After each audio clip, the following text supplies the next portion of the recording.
Hoje, além de um pastor preso, temos também um mestre de ayahuasca e um delegado, todos na mesma cidade. Oi, mente pensante, meu nome é Luísa e o destino te trouxe para mais um episódio da minha série expondo líderes religiosos acusados de abuso sexual até que se prove o contrário. Vamos lá? O episódio de hoje era para falar sobre um pastor na cidade de Lucas do Rio Verde que foi preso acusado de abuso contra a sua enteada de 12 anos. Segundo a denúncia, fazia uma semana que ele estava assediando ela e na madrugada do dia da denúncia, ele chegou às vias de fato. No momento da prisão, o pastor confessou tudo, disse realmente que abusava da menina, mas disse que ela teria aberto as portas para ele fazer o que fez e, ao invés dele se mostrar arrependido ou minimamente triste com toda aquela situação, a única coisa que ele conseguia se preocupar era com a possibilidade dele perder o cargo de pastor dele na igreja. Essa era para ser a história de hoje, mas colocando o nome da cidade de Lucas do Rio Verde no Google,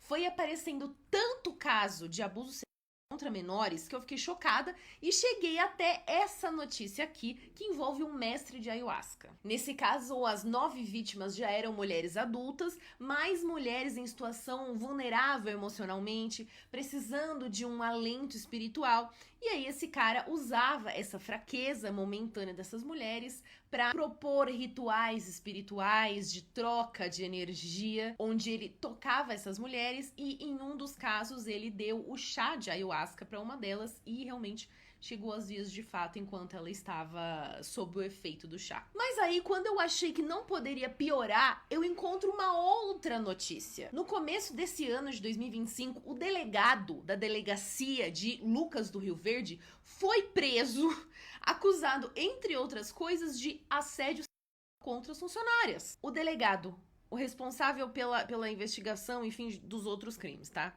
E aí eu fiquei pensando, não é porque quando a gente procura o nome dessa cidade na internet e aparece um monte de casos de abuso, que necessariamente existem mais casos de abuso nessa cidade do que em outras cidades. Pode ser que por lá tenham mais denúncias, pode ser que por algum motivo as denúncias de lá sejam mais publicizadas, enfim. Mas aí você pensa, se é chocante ver detalhes de situações de abuso dentro de uma cidade que tem o tanto de população que tem o bairro da Moca aqui em São Paulo, imagina saber o detalhe de todas as situações de abuso que acontecem em cada canto desse Brasil. Tá na hora da gente expor todos esses abusadores e eu tô fazendo a minha parte aqui.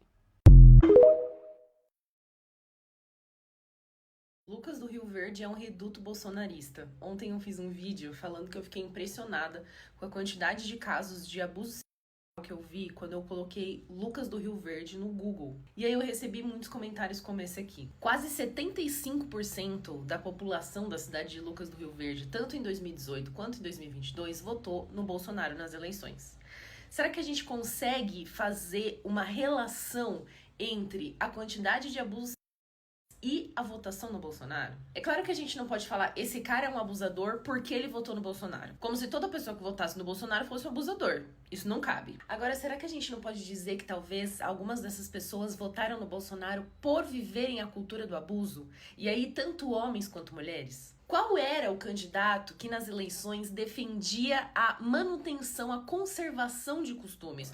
Ou até a volta de costumes antigos e antiquados? Quem que defendia o machismo, defendia o homem como chefe da família, defendia a religiosidade sem questionamento nenhum? A grande parte de casos de abuso que eu vi nessa cidade procurando no Google vinha de homens idosos. O que um homem idoso ou mais velho que abusa das meninas da sua família, às vezes até com vista grossa de outros familiares, quer mais nessa vida do que a conservação daquele ambiente que ele vive e daquelas regras de sociedade onde ele tem razão e onde ele pode perpetuar esse comportamento que ele já tem há anos. A gente nunca vai poder dizer que todo bolsonarista é abusador, isso é absurdo. Agora, que uma boa parte dos abusadores deve votar no Bolsonaro estrategicamente pelo que ele prega e pela conservação de costumes antigos, sobre isso não há dúvida.